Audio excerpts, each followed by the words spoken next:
Alright, so we were looking at the Russian battles up there, Germany and Russia. Japan marched into two more territories. They did put all their infantry and artillery up here, but China came and assaulted it and destroyed it. And Japan moved most of its forces south for a move against Calcutta. Now, Calcutta's got quite a lot of stuff there, so it doesn't seem likely that that's going to happen. These units are actually in Burma. I've pulled them out because they're gonna counterattack Shan State with those planes. Then you see they've got units at their factories, which are the part of that victory condition for both sides. Actually, if you own Shanghai, Hong Kong, Malaya, and Calcutta, then you get one of the victory conditions. So both sides are fighting over that. They came down with a transport and destroyer, took Guam just to kind of block and take away a landing spot from the Allies. They quickly sent out, their planes and a sub and sank it, but the Japanese destroyer got a hit, so that sub's gone, U.S. sub. And they had to send their transports back, so they will come down here to Carolina this turn for turn 8 to see what kind of action we can get. I don't know. I'm going to have to look and see if Japan has the strength from Japan up there and in the Hong Kong Sea Zone to come down here and challenge this U.S. fleet. They are even on carriers. Japan has the edge on the battleship. Even on cruisers, Japan has the edge on destroyers. So, but I can't really get too many other planes in the action. I think I can get those planes from Philippines in there, and maybe those bombers. I'll have to do the math here. 1, 2, 3, 4, 5. Yeah, they can land in Palau. So I might be able to get enough in there. And really, and if that battle goes, south for the Allies, then that's probably their last chance, I think, at getting that. So that's pretty much round 6. Germany's gone round 7, so that's why they're all around Moscow up there and ready to go.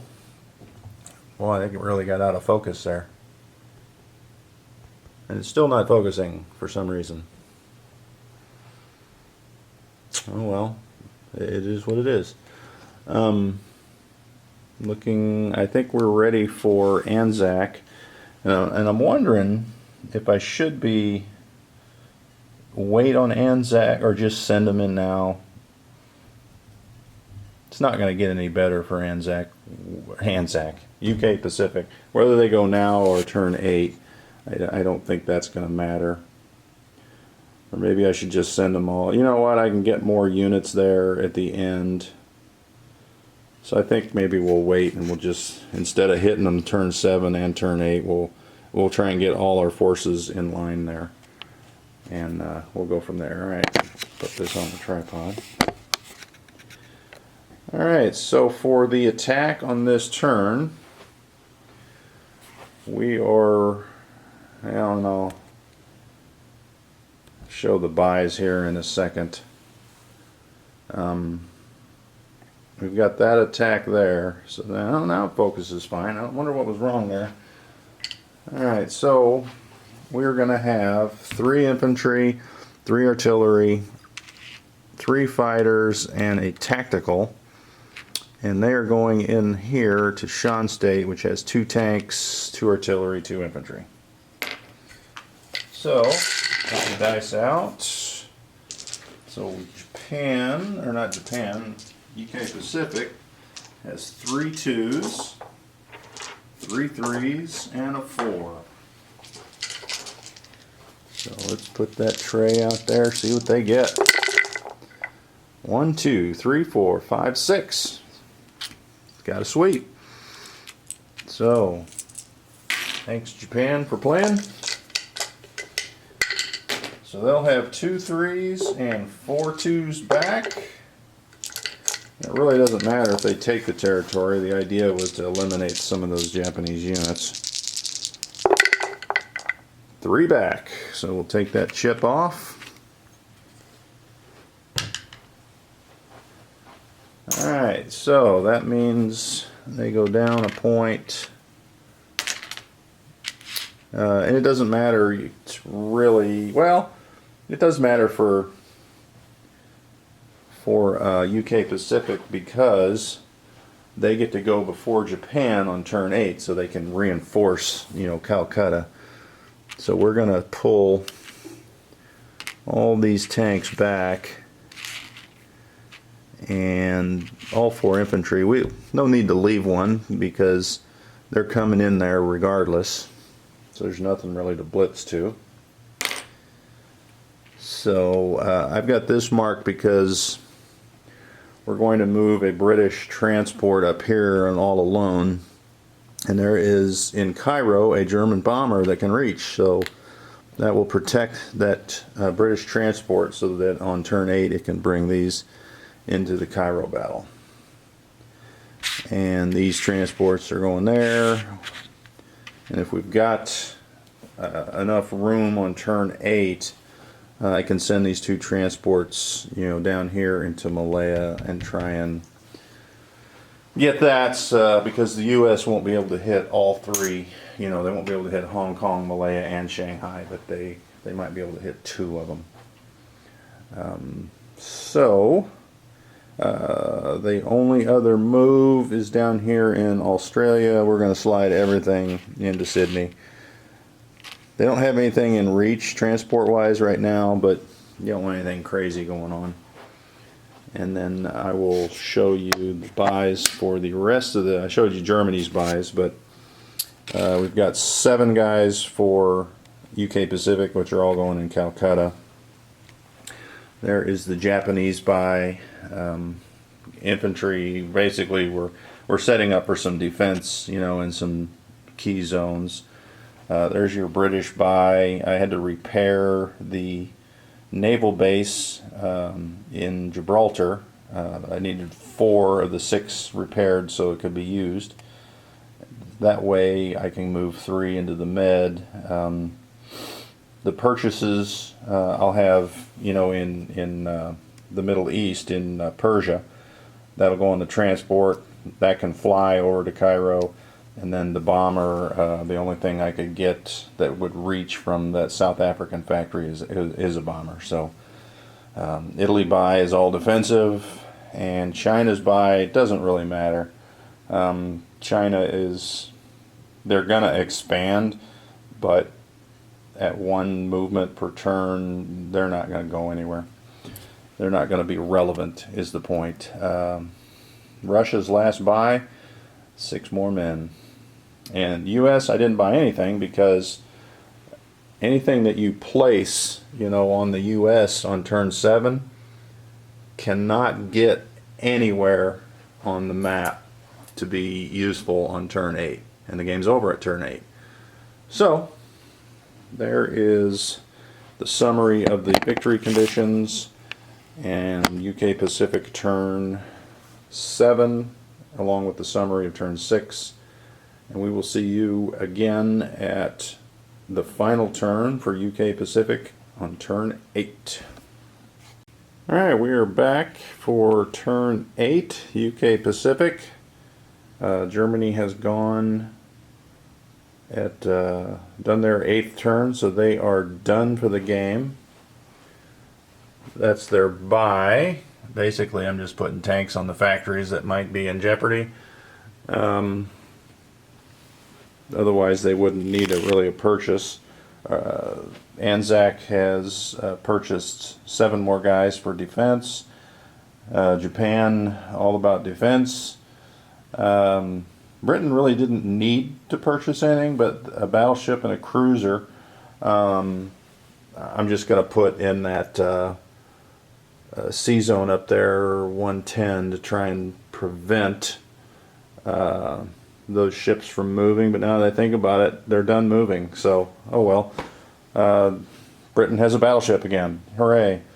defense for Italy, and everyone else is producing nothing because it means nothing. Now, Russia couldn't produce anything anyway because Moscow fell, and that gives the Axis, whoop, I'm going all over the place, sorry about that, their second victory point. So let me see where Moscow is here. Alright, so Moscow has fallen, Africa has fallen,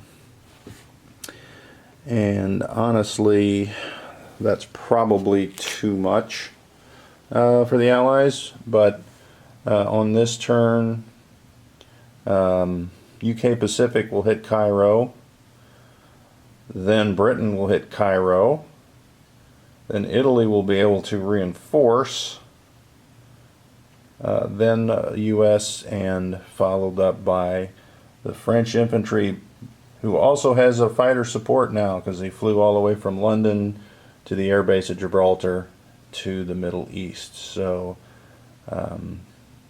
Germany brought down 2 more infantry, and I believe they probably should have, now that I'm looking at it, moved the rest of those planes out of Europe, since the Allies on turn 7 did not land in France. So that was a mistake for Germany's part. I don't think it will cost them. Here's the other thing for UK Pacific. The quandary here, Japan came in and took both those countries, Burma and Shan State. The quandary is if you just build 7 more infantry and wait on Japan, they've got all those planes that could come in. But if you counterattack and destroy Burma, which is a tall order, then it doesn't matter, because they won't be able to get to India, because they're Calcutta, I mean, because there are no transports available. So I think what I'll do off camera, because those are some big battles there, UK Pacific will counterattack Burma, and if they are unsuccessful, that pretty much seals the deal for the Allies, I think, because they'll be able to use all those planes and only need 1 tank, you know, to survive. So the other attack will be the suicide attack on Cairo from those UK Pacific forces, followed up by Britain, which will have some transports, some bombardments. There's a bomber down south, another fighter, you know, in the Middle East. So they'll oh, and there's 2 more in Jordan that flew over from Gibraltar. So with that in mind, what else happened on turn 7? China's spreading out, but who cares? Russia's gone. Japan is going to come in the backside of China, maybe there. Who knows? They're just not even worth doing. So they came out and sank the sub. The U.S. did, no big deal. Moved all their stuff into position here. But I'm afraid they don't have, UK Pacific, they don't have the forces to take Malaya and defend Calcutta. So I'm going to have to punt that, I think. I might give it a shot to see if that works. But if I can't figure that out to hit both Malaya and Burma, then the U.S. has really no alternative but to go at Tokyo, because there is no way, well, they can't even reach Malaya. So even if they took Hong Kong and Shanghai, they're not going to get Malaya for that victory point. So it looks like Tokyo might be in danger, which just means that all these Japanese ships are going to head back for defense. So that's where that is. Well, let's look at the battle for Moscow. And there's the forces aligned, and you can see all the German tanks, which was overpowering. And 1 British fighter made it up to Moscow to help out, but not really.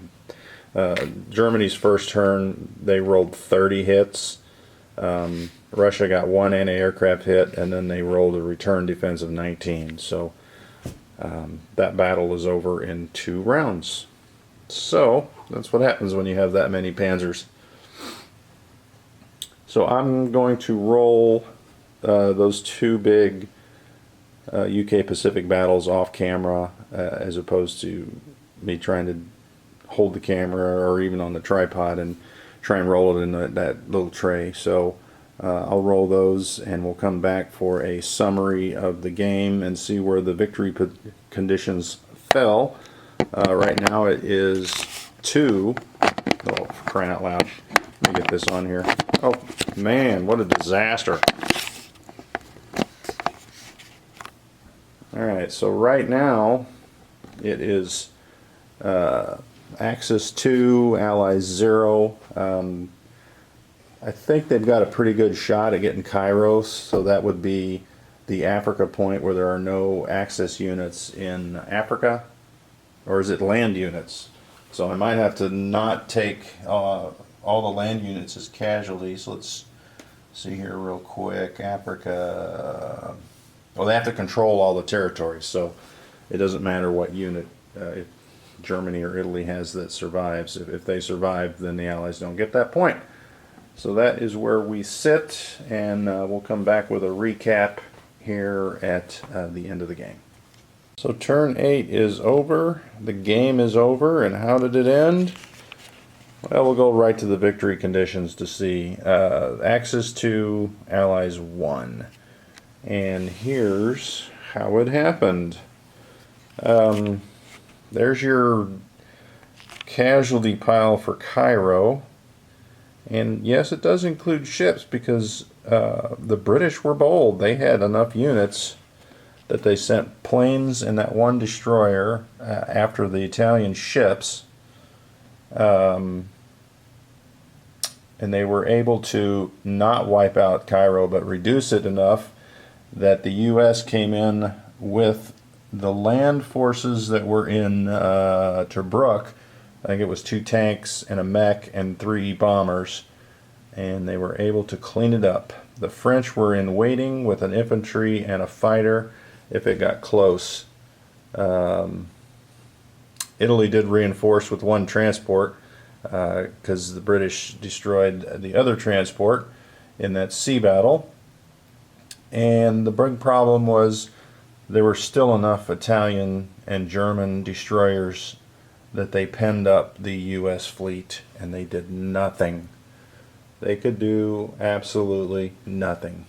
So, I guess for grins, I could have invaded southern France or Normandy, but that gets you nothing on turn 8. So, valuable lesson learned there. Cairo did fall. There was just way too many waves of allies. That first UK Pacific, that was a failure, and I thought that there was no way the Allies were going to get that.